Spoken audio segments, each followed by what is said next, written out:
my daughter-in-law said. "He's long gone," in response to my question about the time of my son's funeral.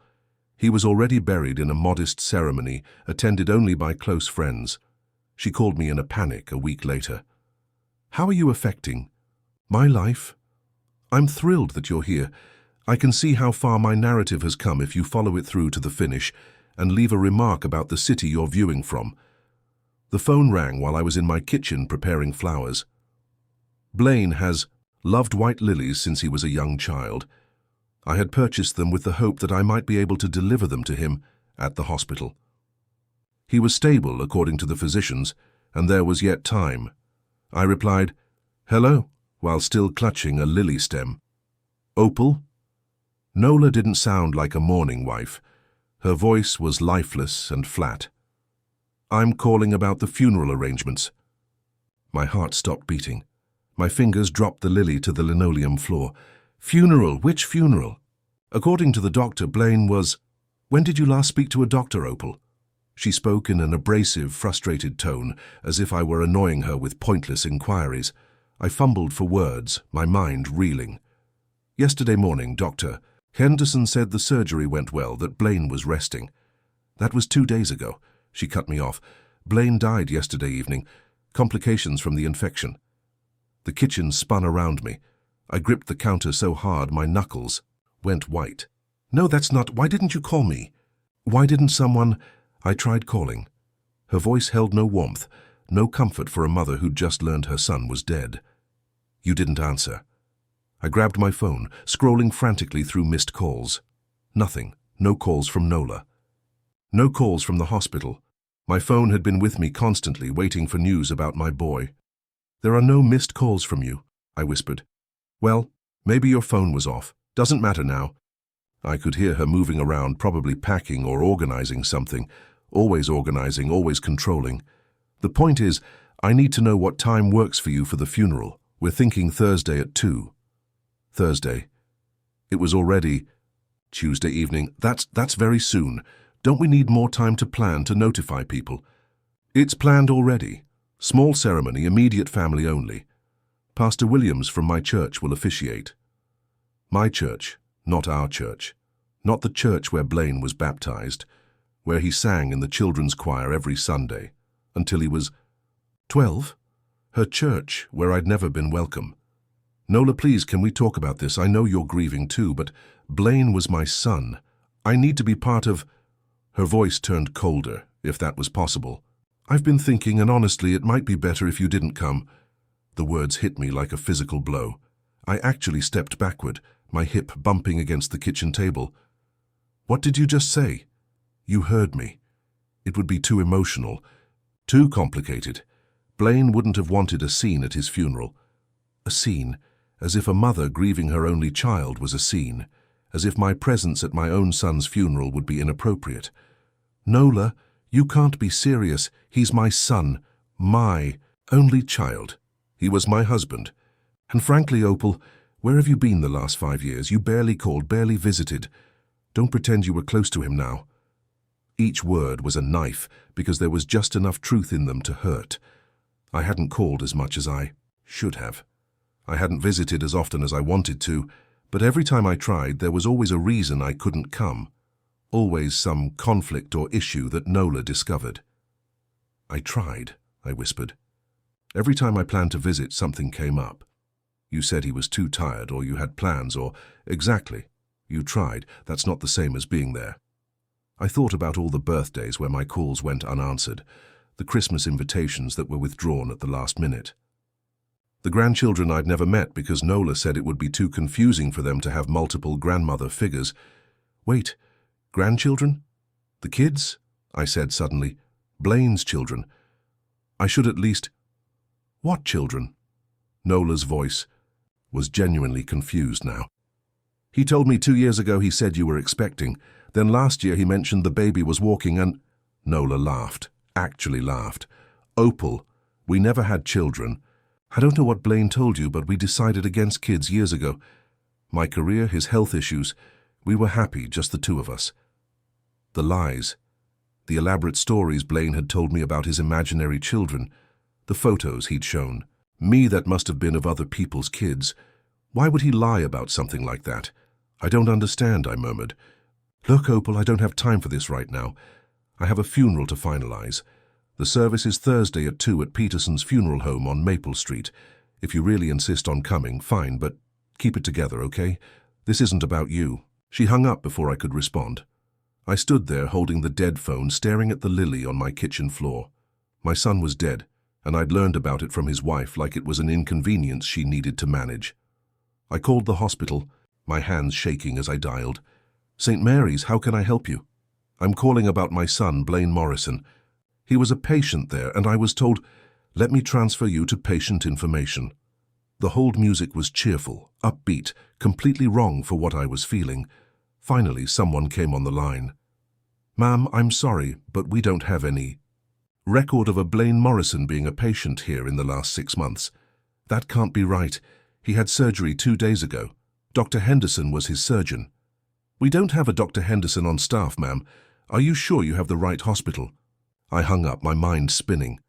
What hospital had Blaine been in? Why had I thought it was St. Mary's? The conversations with him over the past weeks blurred together in my memory. Had I assumed which hospital? Had he actually told me? Or had I filled in the blanks myself? The funeral home. I could call Peterson's, at least confirm that much. Peterson Funeral Home, this is Margaret speaking.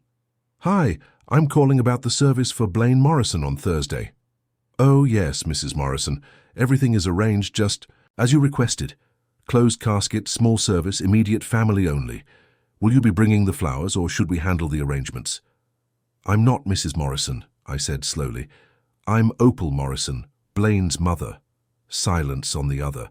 And then, oh my, I'm so sorry, Mrs. Morrison. Your daughter-in-law specifically said that the guest list was finalized and that no additional family members would be attending. I assumed... She said I wasn't coming. She said it would be too difficult for you, that you preferred to grieve privately. I'm terribly sorry for the confusion. Too difficult for me, as if seeing my son laid to rest would be harder than not being there at all. The service is definitely Thursday at 2, I asked. Well, actually, there's been a change. Mrs. Morrison called an hour ago and moved it up to tomorrow at 10 in the morning. She said something about wanting to get it over with quickly for everyone's sake. Tomorrow, Wednesday morning, less than 12 hours from now. She'd moved my son's funeral and hadn't even bothered to tell me. I hung up and sank into my kitchen chair, staring at the lily on the floor. In the morning, while I was probably having coffee and reading the newspaper, my only child would be buried. His wife, the woman who'd systematically excluded me from his life, would be the only one there to say goodbye. But maybe that's exactly what she wanted. Maybe that had always been the plan. The realization hit me like ice water. I might never even know where my son was buried. I didn't sleep that night. Instead, I sat in Blaine's old bedroom, surrounded by photos and memories, trying to piece together when everything went wrong.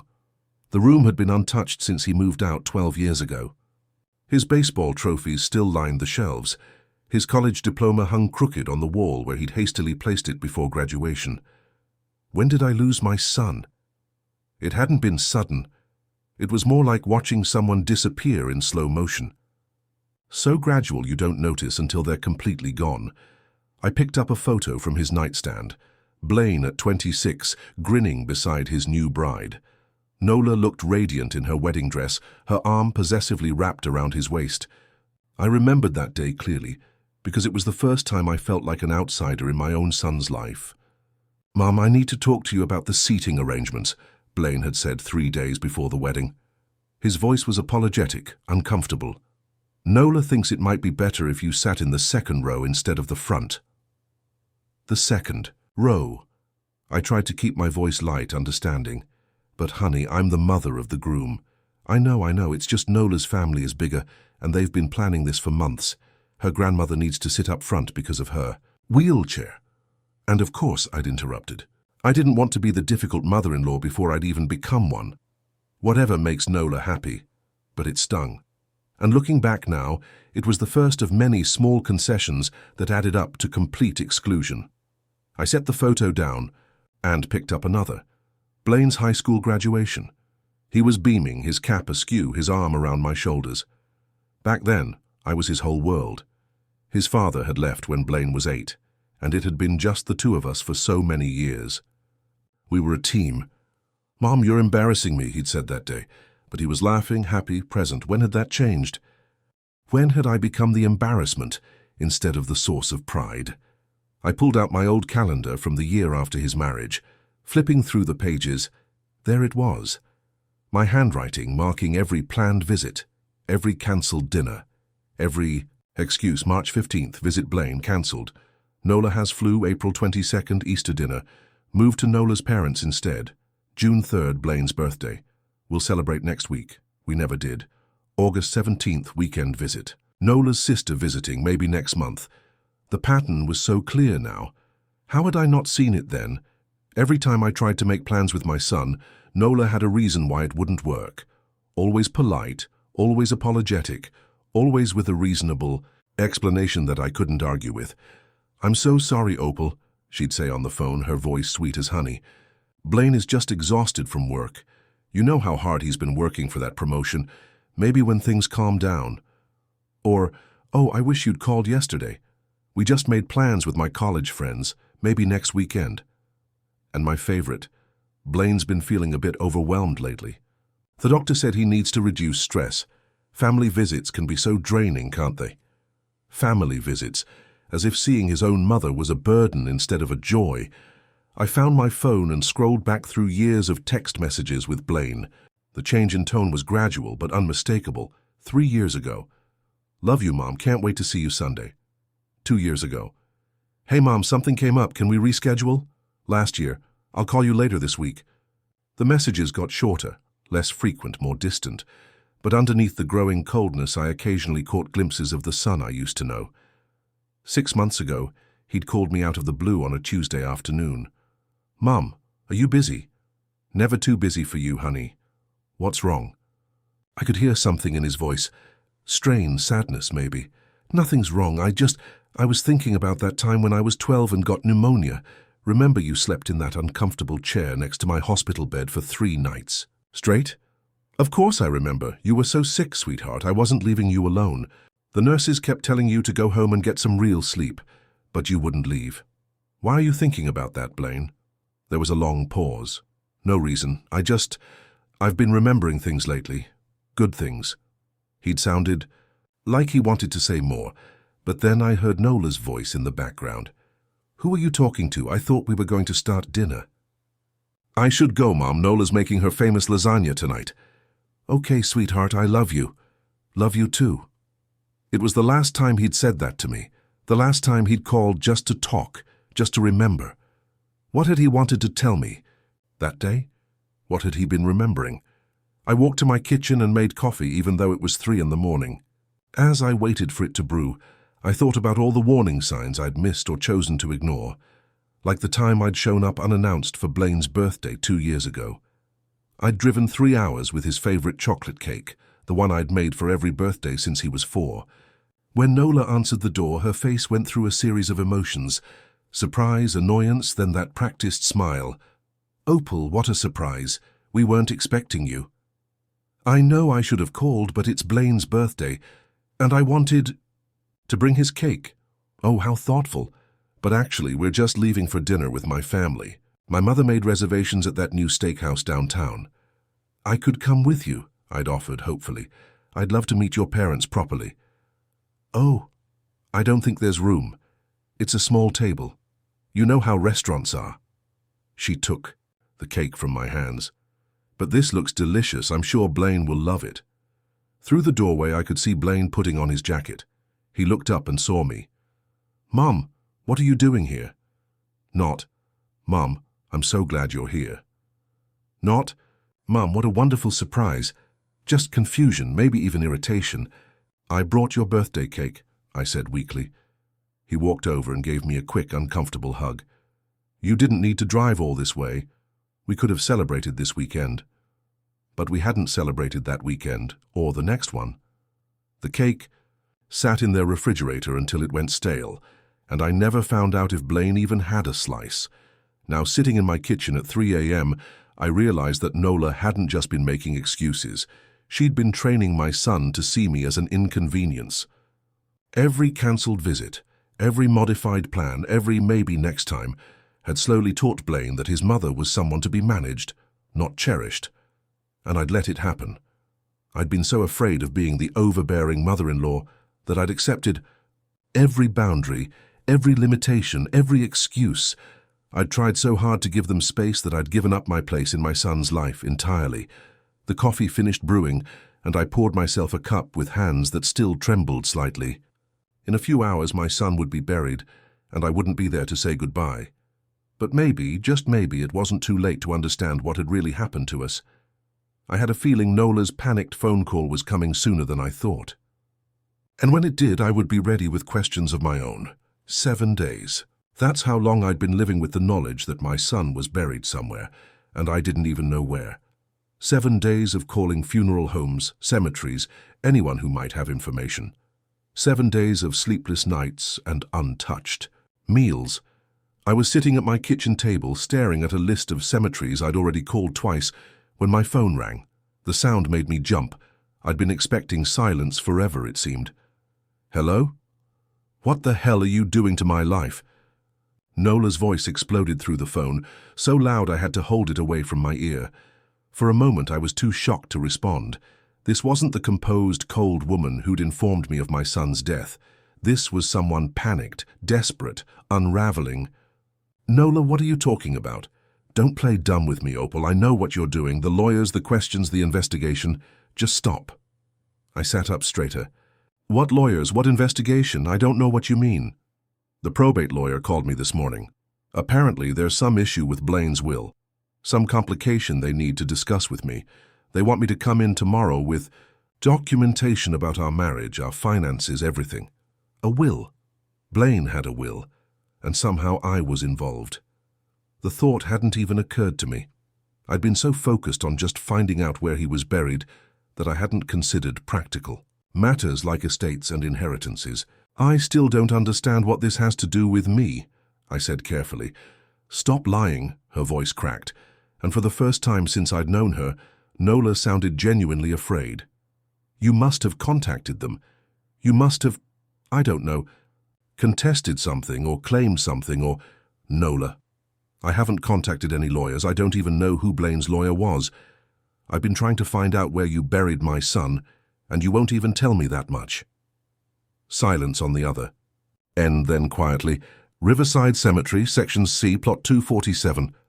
The information I'd been desperate for, given to me like an afterthought. I wrote it down with shaking hands. Thank you, I whispered. Don't thank me yet. Her voice was getting that hard edge back. Look, Opal, I think we need to talk in person. There are things about Blaine, things you don't understand. What things?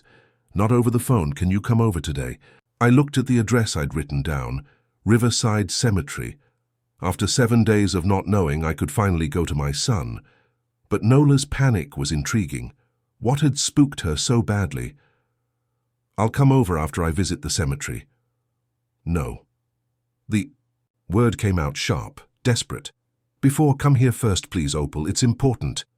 There was something in her voice I'd never heard before. Vulnerability, maybe even fear. After all these years of being shut out, now she needed me. The irony wasn't lost on me. I'll be there in an hour.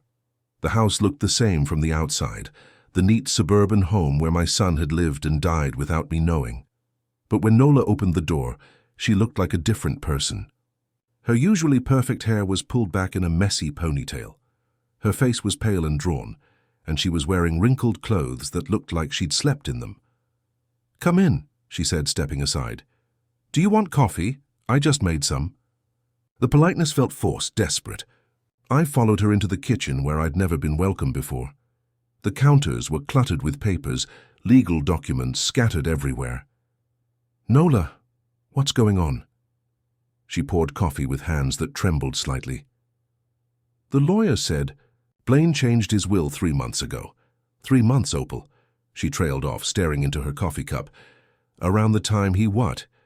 Around the time he started asking questions about you, about why you never visited, why you never called. Anymore. She looked up at me and her eyes were red-rimmed. I told him you'd gotten busy with your own life, that you didn't really want to be bothered with us anymore. The lie sat between us like a physical thing. I felt anger rising in my chest, but something in her expression made me hold back. But apparently, she continued, he didn't believe me. The lawyer said Blaine hired a private investigator. My coffee cup froze halfway to my lips. A what? A private investigator. To look into what happened between you two, to find out why you'd suddenly stopped trying to have a relationship with him. I set my cup down carefully. And what did this investigator find? Nola's face crumpled. Phone. Records, documentation of every plan, every changed invitation, every excuse I made to keep you away. Text messages I sent from Blaine's phone when he was at work, telling you he was too busy to see you. Emails I intercepted and deleted before he could see them. The room seemed to tilt around me. You sent messages pretending to be Blaine. Only a few times, she said quickly as if that made it better. And only when I knew he was overwhelmed with work, when seeing you would have been stressful for him. I was protecting him from his own mother. You don't understand, she said, her voice rising. When we first got married, you were all he talked about. Mom this, mom that. Every decision had to be run past you. Every plan had to include you. I felt like I was married to both of you. I stared at her, this woman who'd systematically stolen my son from me, and tried to find words for the rage building inside me. So, you decided to fix that by lying to both of us. I thought if you had some distance, you'd both be happier. I thought Blaine would focus more on our marriage, on building a life with me, and I thought you'd find your own life, your own interests. Did it work? I asked quietly. She looked down at her hands. For a while, Blaine stopped mentioning you so much.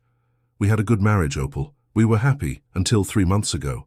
Until 3 months ago, she agreed. Something changed. He started bringing you up again, asking why you never called anymore, why you seemed so distant. I kept telling him you were fine, that you told me you were happy we were giving you space, but he didn't believe you. He said you used to call him every week. He said you used to remember every birthday, every anniversary, every small thing that mattered to him, and then suddenly nothing. He said that wasn't like you. I felt tears starting to form. My son had known. Somehow he'd known that something was wrong. So he hired an investigator. Yes, and apparently what they found... She gestured helplessly at the papers scattered across the counter. It was enough to make him change his will. The lawyer said he left everything to you, Opal.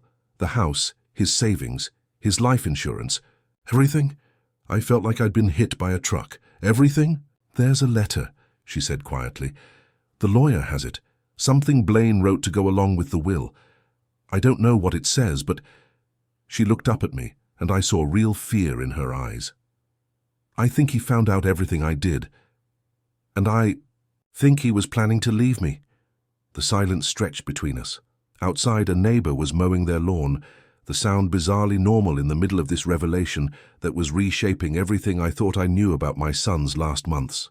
Nola said finally, the investigator's report recommended... It said there was clear evidence that your relationship with Blaine had been sabotaged by a third party. By you. By me. She stood up abruptly, pacing to the window. I never meant for it to go this far, Opal. I never meant to keep you from him completely. I wanted to be first in his life for once. And now he's gone and you've lost everything. She turned to face me, tears streaming down her face. I've lost everything that matters. And the worst part is, I think he knew. I think he knew what I'd done, and he died thinking I was a monster. Maybe he had, maybe in those final months my son had finally seen through the web of lies his wife had built around us. Maybe he'd been planning to come home to me, to rebuild what we'd lost. But I'd never know for sure. That opportunity had died with him. I need to see that lawyer, I said, standing up, and I need to read whatever letter Blaine left. Nola nodded miserably. His name is David Hartwell. His office is on Main Street. He's expecting you tomorrow at 10. As I walked toward the door, she called after me, Opal, what are you going to do about the house? I mean, about everything. I turned back to look at her, this woman who'd robbed me of years with my son, who'd twisted lies into truth until neither Blaine nor I knew what was real anymore. I don't know yet, I said honestly, but I'm going to find out exactly what my son wanted me to know. The door clicked shut behind me, and for the first time in 7 days, I had somewhere I needed to be. 2 places, actually. Riverside Cemetery, to finally say goodbye, and a lawyer's office to discover what my son had left for me beyond money and property. I had a feeling Blaine's letter was going to change everything. The cemetery was quiet, except for the sound of wind through the trees. Section C, plot 247. A simple granite headstone with my son's name, his dates, and nothing else. No beloved husband, no devoted son, just his name, and the stark reminder that 34 years wasn't nearly enough. I knelt beside the grave, my knees sinking into the soft earth, and placed the white lilies I'd brought, the same flowers that had been in my kitchen when Nola called to tell me he was gone. "I'm sorry, sweetheart," I whispered. "I'm sorry I wasn't there. I'm sorry I didn't fight harder to stay in your life." The wind picked up, rustling the leaves overhead, and for a moment I could almost hear his voice. "Mum, you worry too much." That's what he used to say when he was little, and I'd fuss over scraped knees and hurt feelings. I stayed there for an hour, telling him about everything I'd learned, everything I wished I'd done differently. When I finally stood to leave, I felt lighter somehow, not healed. That would take time, but no longer carrying the crushing weight of not knowing where he was. David Hartwell's office was everything you'd expect from a small-town lawyer. Dark wood, leather chairs, walls lined with law books that looked like they'd actually been read. He was younger than I'd expected, maybe 40, with kind eyes behind, wire-rimmed glasses. "Mrs. Morrison, thank you for coming. Please have a seat." I settled into the chair across from his desk, my purse clutched in my lap like armor. "I have to admit," he said, pulling a thick file from his desk drawer, "in 30 years of practicing law, I've never seen anything quite like this situation. Nola told me Blaine changed his will recently. 3 months ago, to be precise. But it wasn't just the will he changed. He also hired a private investigator and left specific instructions for how his estate was to be handled." He opened the file and pulled out several documents. "Before we go through the details, he left. This for you." He handed me a sealed envelope with my name written in Blaine's familiar handwriting. My hands shook as I took it. "Would you like a few minutes to read it privately?" I nodded, unable to speak. He stepped out of the office, closing the door, softly behind him. I stared at the envelope for a long moment before carefully tearing it open. The letter was 4 pages long, written in blue ink on plain paper. Blaine's handwriting had always been neat, careful, but this looked rushed in places, as if he'd been in a hurry to get the words out. "Mom," it began, and I had to stop reading for a moment to wipe my eyes. "If you're reading this, then I'm gone, and David has followed my instructions to make sure you get this letter. I don't know how much time I have left. The doctors aren't optimistic about the next surgery, but I need you to know the truth about what happened between us. I hired a private investigator 6 weeks ago because something wasn't right. You disappeared from my life so gradually that I almost didn't notice at first. But then I realized we hadn't had a real conversation in over a year. Every time I tried to call you, Nola said you were busy. Every time I suggested visiting, she had a reason why it wasn't a good time. When I asked her directly about it, she told me you'd said you wanted space, that you felt I was too dependent on you, and needed to focus on my marriage. That hurt, Mum, but I believed it because I trusted her. I thought maybe you really did want distance, but it never felt right. You raised me by yourself after Dad left. We were a team. You never made me feel like I was too much or too dependent. So I decided to find out what had really happened. The investigator's report is with my lawyer. You should read it, but I'll give you the summary. Nola has been intercepting our communications for years. Phone calls, emails, text messages. She's been cancelling plans I never knew about and making excuses I never authorized. She's been lying to both of us, Mum, and keeping us apart deliberately. I confronted her about it last week. At first, she denied everything, but when I showed her the evidence, she broke down and admitted it. She said she felt like she was competing with you for my attention, that she needed to be the most important woman in my life. I told her that love doesn't work that way. You don't have to diminish one relationship to strengthen another. You taught me that, actually, back when I was worried about dating in high school. You said the heart has infinite capacity for love, and the people who matter most want to see you happy, not isolated. She cried and apologized and promised to fix things. But Mom, I don't think I can forgive this. She stole years from us. Years. We can't get back. While you were thinking I didn't want you in my life anymore, I was thinking you'd outgrown needing me in yours. The truth is, I never stopped needing you. I never stopped wanting to hear your voice telling me I could handle whatever was worrying me. I never stopped missing our Sunday morning calls where you'd update me on your garden and I'd tell you about work. I never stopped being proud to be your son. I'm leaving everything to you because you're my family, my real family. Not because of blood, but because of love.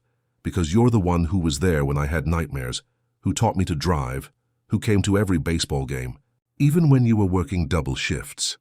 I'm also leaving you something else, the power to decide what happens to Nola. She doesn't know about the will yet. She thinks everything will come to her automatically. If you want to provide for her, you can.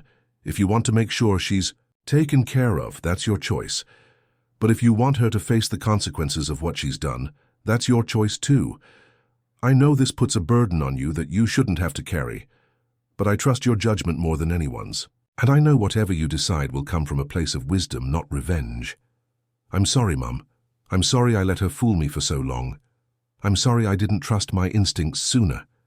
I'm sorry I won't get to make it up to you in person. I love you. I've always loved you. Nothing Nola did change that. Even when I didn't understand what was happening, you're the best mother I could have asked for, and I'm proud to be your son. Please don't let guilt eat at you. You did nothing wrong. You loved me the way mothers are supposed to love their children, completely but not possessively. Nola's jealousy and manipulation are not your fault, and they're not my fault either. Live your life, Mom. Be happy, and maybe sometimes when you're working in your garden or making that terrible coffee you love so much, think of me and smile instead of crying. All my love, Blaine. P.S. I hid a key to our safety deposit box in the old coffee can in your kitchen, the one you used for loose change when I was growing up. There's something in there I want you to have. I read the letter 3 times before. David knocked softly and came back into the office. My face was wet with tears, but they felt different from the tears I'd been crying for the past week. These weren't tears of grief and confusion. These were tears of relief, of love, of a connection that had never really been broken. Your son was very thorough, David said gently, settling back into his chair. The private investigator's report is quite detailed. Phone records, email logs, even witness statements from friends and neighbors who noticed the pattern of cancelled visits and changed plans. He pulled out another document. The estate is substantial. The house, which is worth approximately $300,000, his savings account with $180,000, and a life insurance policy worth $500,000. Everything comes to you. Nearly $1 million. Dollars Nola had been counting on, had probably already made plans for. There's also this. He handed me a smaller envelope. Instructions for accessing the safety deposit box. Your son was very specific that you should visit it alone when you're ready. I thought about the key he'd mentioned, hidden in the coffee can in my kitchen. After all these years, he'd remembered that silly old Maxwell House can where I used to save quarters for his school lunches. What are my legal obligations to Nola? I asked. Legally, none. She has no claim to the estate. Blaine left her nothing, and Texas isn't a community property state when it comes to inheritances. He paused. But I should mention she's been calling the office every day since she found out about the will change. She's concerned about her financial situation, concerned enough to admit what she did. She's admitted some things, yes. She seems to understand that her actions have consequences. He leaned forward slightly. Mrs. Morrison, I've read your son's letter and the investigator's report. What was done to you and your relationship with Blaine was deliberate and cruel. You have every right to feel angry. I thought about Nola, sitting in her kitchen, surrounded by papers, realizing that everything she'd built through manipulation and lies was crumbling around her. Part of me felt satisfaction at her panic, but another part, the part that sounded like Blaine's voice, wondered what he would want me to do. "I need some time to think," I said finally, "to process all of this." "Of course, take all the time you need. When you're ready to make decisions about the estate, call me." He handed me his card and copies of all the documents. "And Mrs. Morrison, your son spoke about you often when he was preparing these arrangements. He wanted you to know that none of this was your fault and that he never stopped loving you." I walked out of that office feeling like I was carrying my son's voice with me for the first time in years. Not the distant, polite voice I'd heard in our last few conversations, but the voice of the boy who used to call me his best friend. There was one more stop I needed to make. The safety deposit box could wait, but the coffee can in my kitchen couldn't.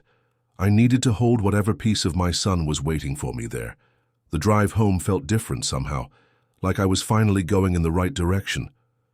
The old Maxwell House coffee can sat exactly where it had for the past 15 years on the top shelf of my kitchen pantry, behind the flour and sugar.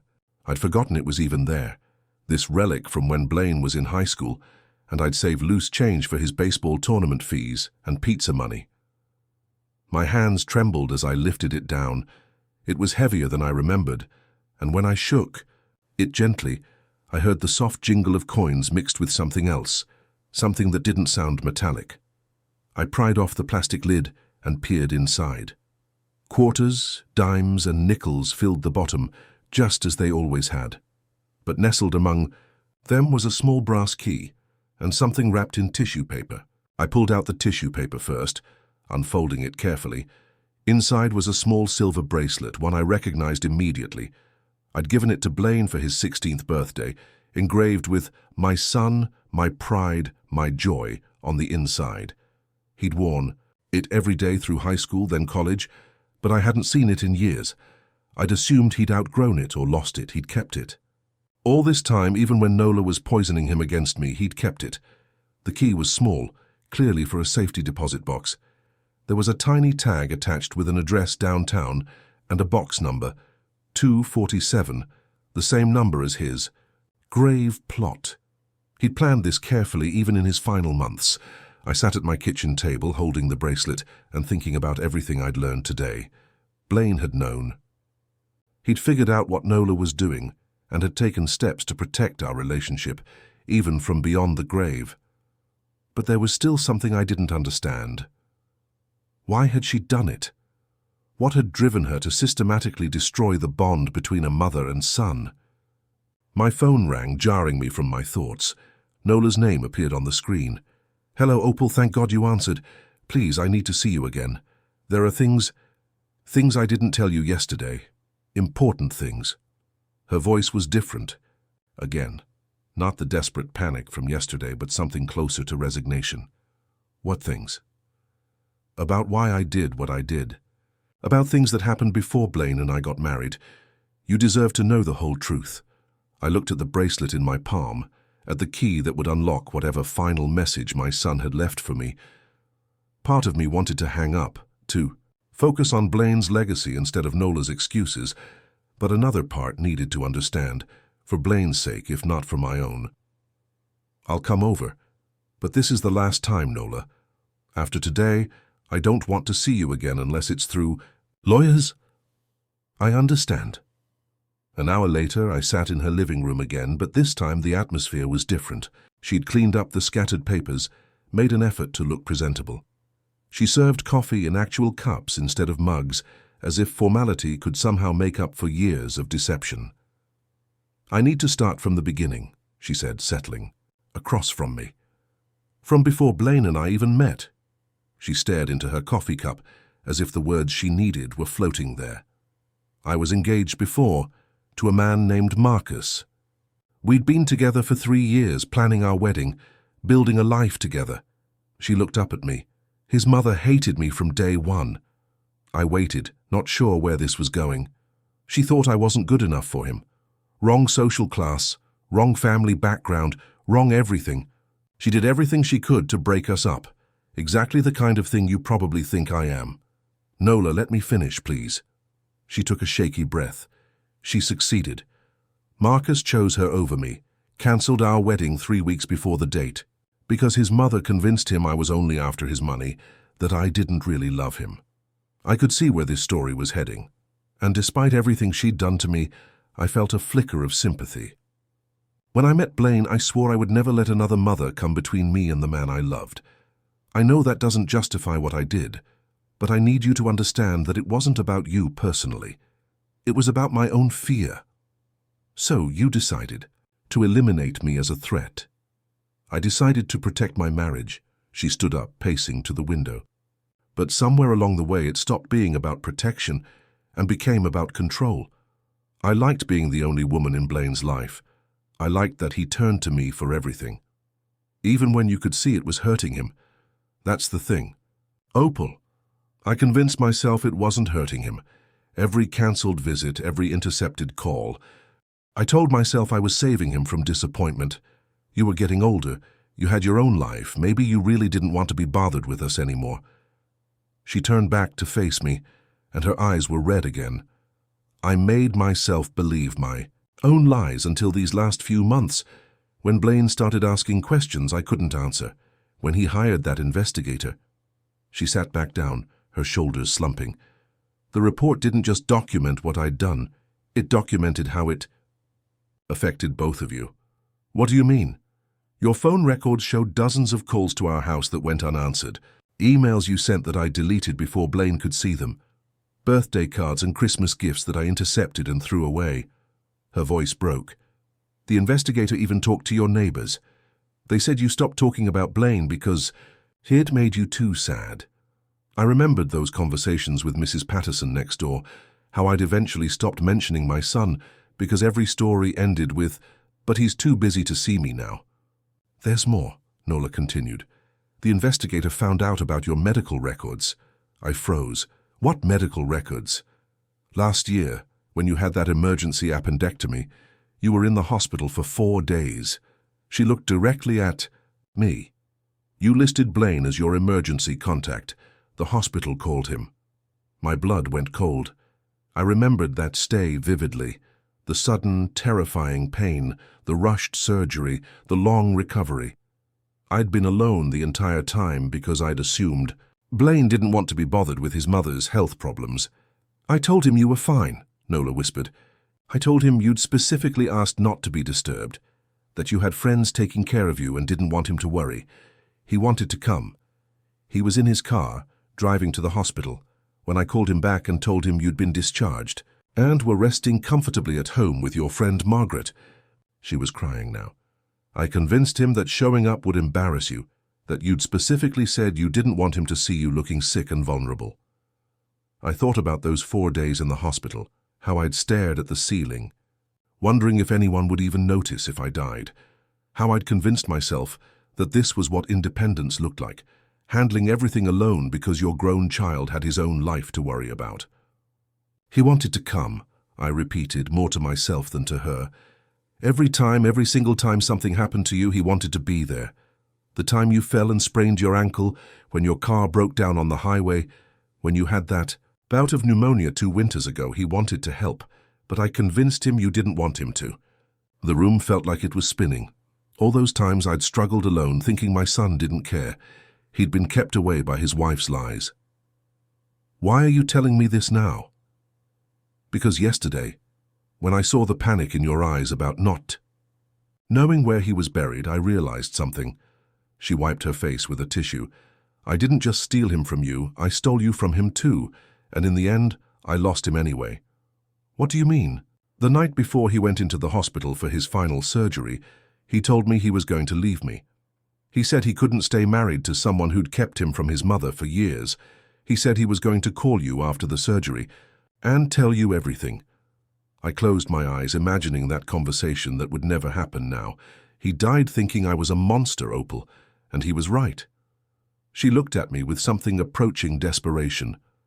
I know I don't have the right to ask for anything, but I need you to know I loved him. I really did love him. I just loved him wrong. I stood up, suddenly needing to be anywhere but in this house full of lies and broken dreams. Where are you? Going? To the bank to see what else my son wanted me to know. She followed me to the door. Opal, wait. The will? The inheritance?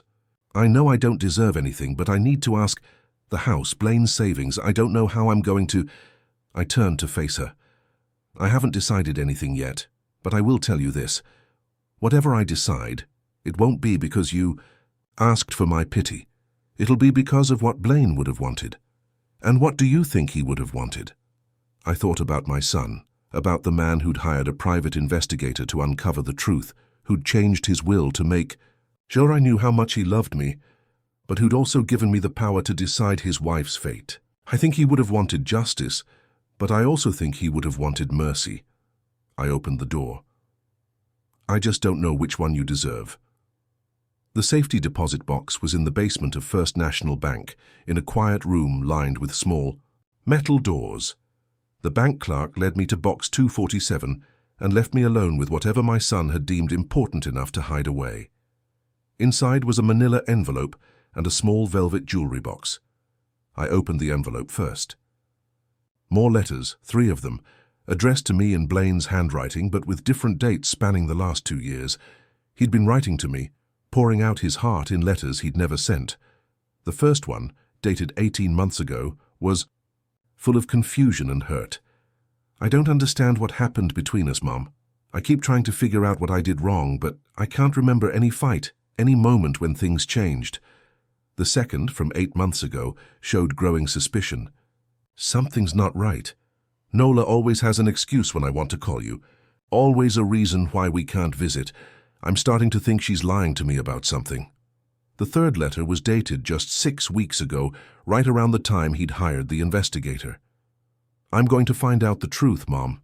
If she's been keeping us apart, I'm going to fix this. I miss you more than I can say. I opened the jewelry box with tears streaming down my face. Inside was my mother's ring, the one I'd given Blaine when he got engaged, telling him to save it for his first daughter. He'd saved it for me instead. There was a note tucked under the ring. This belongs with you, where it always belonged. Love, your son. I slipped the ring onto my finger and sat in that quiet bank vault, surrounded by my son's love letters and the proof that our bond had never really been broken. Nola had built walls between us, but she hadn't destroyed what we had. Now I had to decide what to do with the power Blaine had left me, the power to rebuild or to punish, to show mercy or to demand justice. For the first time since this nightmare began, I knew exactly what my son would have wanted me to do. I spent 3 days thinking about what Blaine would have wanted. 3 days reading and rereading his letters, wearing my mother's ring, and trying to separate my anger from my love for my son. On the 4th day, I called David Hartwell and scheduled a meeting with both him and Nola. She arrived at the lawyer's office looking like she hadn't slept in weeks. Her clothes were wrinkled, her hair unwashed, and she clutched a tissue box, like a lifeline. When she saw me, her eyes immediately filled with tears. "Opal, sit down, Nola."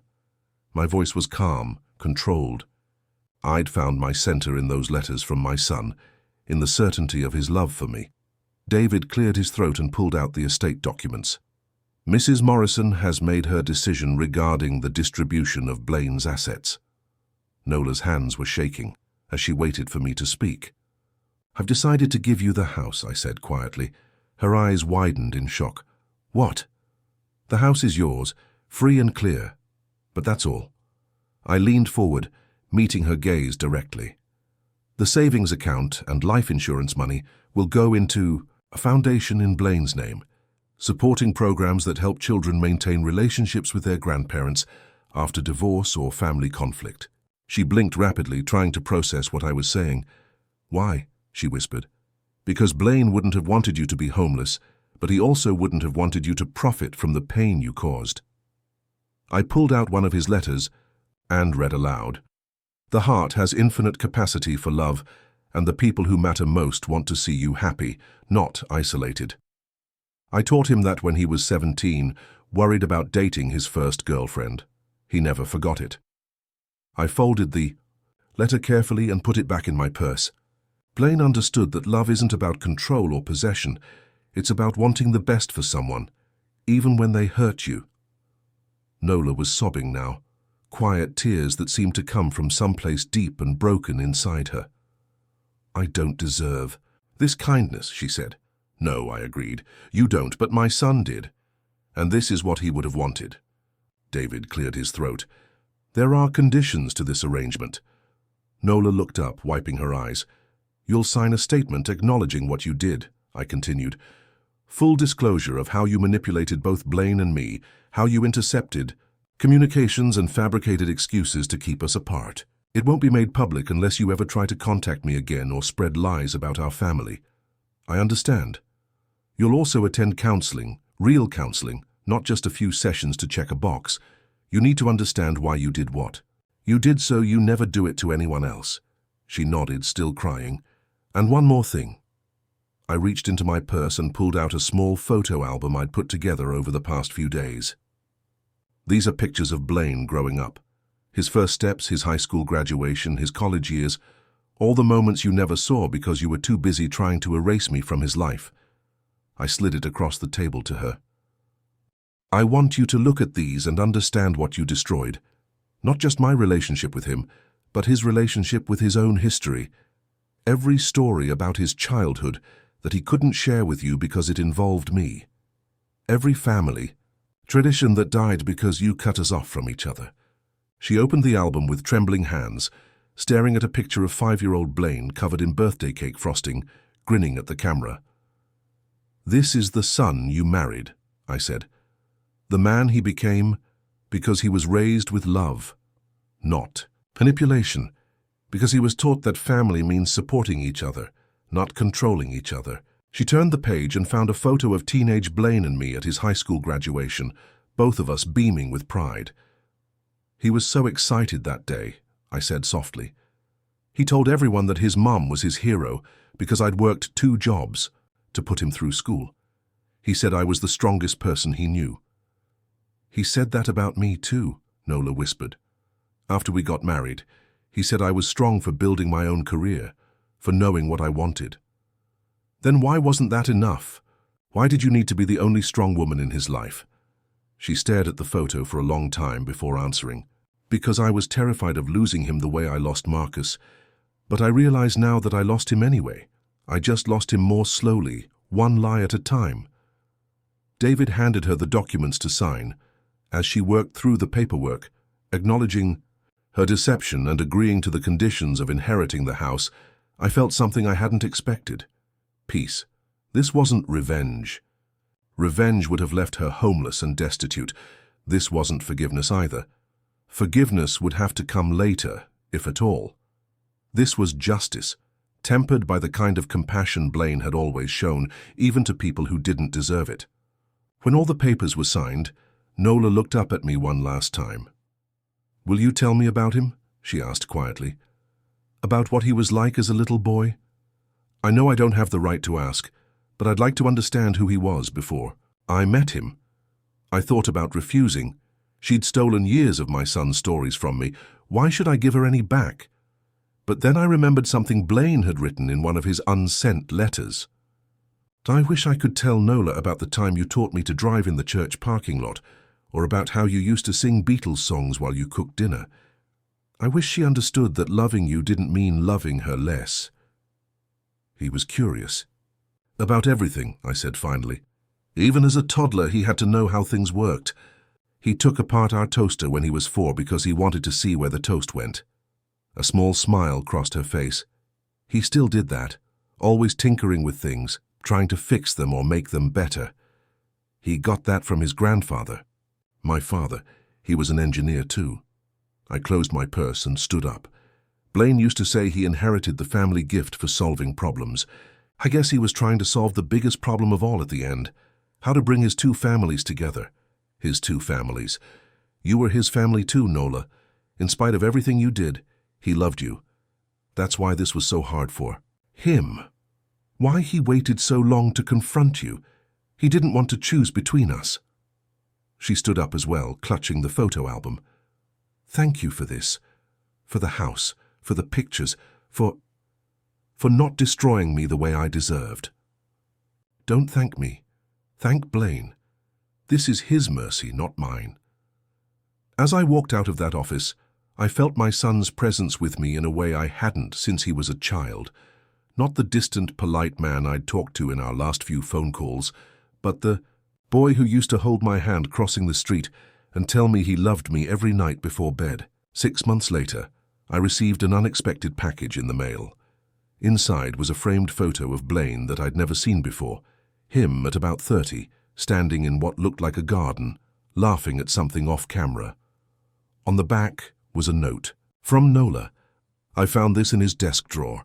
He kept it next to his computer at work. I thought you should have it. Thank you for showing me what real love looks like. I'm learning. I placed the photo on my mantel next to the others and smiled. My son had been right about the infinite capacity of the heart. Even broken hearts, it seemed, could learn to love better. The foundation we'd established in Blaine's name had already helped dozens of families rebuild connections that had been damaged by manipulation or misunderstanding. Every quarterly report I received reminded me that his death, while tragic, had become something meaningful. But the real healing happened on quiet Sunday mornings when I worked in my garden, wearing my mother's ring and thinking about my son, not about the years we lost, but about the love that had survived everything Nola had done to destroy it. He'd found a way to come home to me after all. Not in person, but in the letters he'd written, the money he'd left for helping other families, and the peace he'd given me in letting me choose mercy over revenge. Some bonds, I'd learned, are stronger than lies. Some love is bigger than loss. And sometimes, the greatest gift a child can give a parent is proof that they never stopped believing in the relationship that shaped them. Even when that relationship seemed broken beyond repair, I still missed him every day, I always would. But I no longer carried the crushing weight of thinking he'd died not loving me. Thanks to his final gift, the truth about what had really happened between us, I could remember him the way he'd wanted to be remembered, as my son, my pride, my joy, and my greatest teacher about what real love could survive. That was enough, that was everything. Now I'm curious about you who listened to my story. What would you do if you were in my place? Have you ever been through something similar? Comment below.